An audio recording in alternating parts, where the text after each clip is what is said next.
À la suite de la Première Guerre mondiale, l'Allemagne est au plus bas. Une crise économique éclate. De nombreuses entreprises font faillite, ce qui entraîne de nombreuses personnes au chômage. La population allemande cherche un moyen de sortir de cette crise. Celle-ci favorise le nazisme avec Hitler. Celui-ci propose comme solution une politique de réarmement. Il désigne donc des coupables pour montrer la population allemande contre les Juifs.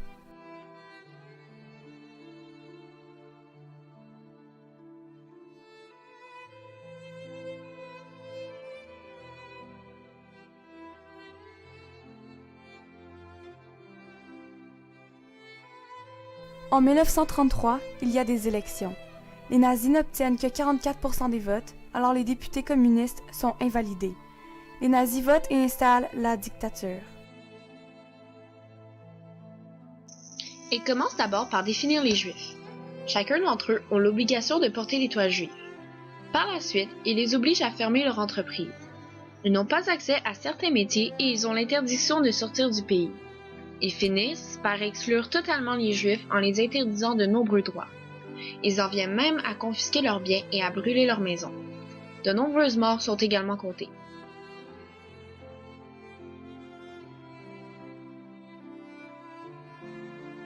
Plusieurs pays rentrent finalement en guerre totale. C'est la Deuxième Guerre mondiale.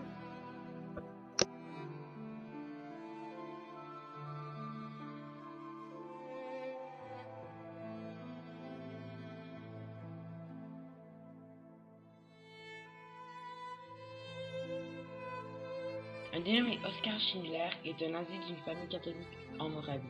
Il a été touché par le génocide des Juifs et a finalement sauvé plus de 1100 Juifs en ouvrant une usine où il traitait ses employés de façon juste et adéquatement.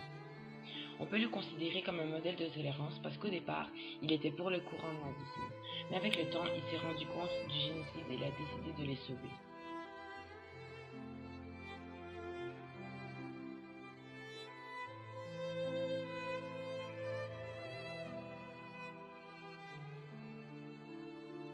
Malgré le fait qu'il a finalement été contre le nazisme, il continuait à tolérer toute cette violence.